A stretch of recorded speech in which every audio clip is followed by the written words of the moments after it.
the tale of Benny and the bright red boots. Once upon a time, in a small village nestled between rolling green hills, there lived a little boy named Benny.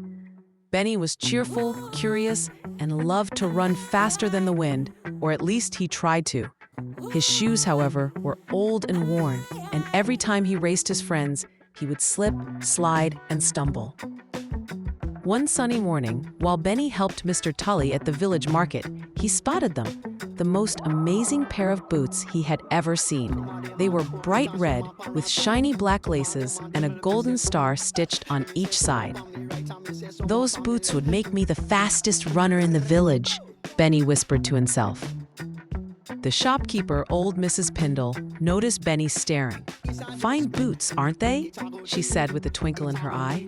"They cost 15 berries." "Berries?" Benny blinked. In their village, berries were as good as money. "I'll be back," he promised. From that moment on, Benny worked harder than ever. He helped Mrs. Lark wash her windows, fetched water for Farmer Dobbins, and even sang songs to cheer up old Granny May. Every time he earned a berry, he carefully placed it in his special jar. At last, after 2 whole weeks, Benny had 15 shiny berries. He dashed to the market, bursting with excitement. Just as Benny reached the boot stand, he saw a small girl staring at the same red boots. She had no shoes at all, and her toes peeked out from under her dress. She looked up at Mrs. Pindle and whispered, "I wish I had boots like those. My feet hurt when I walked to school." Benny froze. The boots he had dreamed about, the boots he had worked so hard for, were right there, ready to be his. But the little girl needed them more than he did. His heart thumped loudly. Slowly, Benny stepped forward. "Mrs. Pindle," he said, "I'd like to buy the boots for her."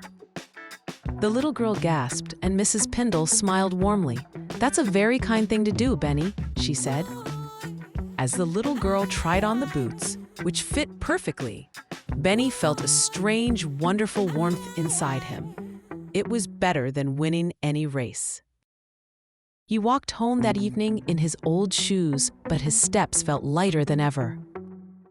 And next morning, Benny woke up to a surprise. Sitting by his bed was a box with a big blue bow. Inside was a pair of brand new running shoes, sturdy, comfortable, and painted with tiny golden stars. There was a note that read, "Kindness runs faster than the wind. Keep running, Benny, Mrs. Pindle."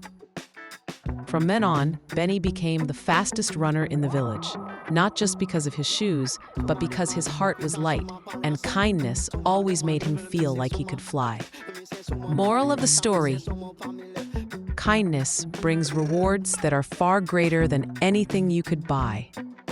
And, if you like stories of this kind, then don't forget to press like, share, and subscribe. We'll bring you more stories that you'll like. Till then, we wish you well and goodbye.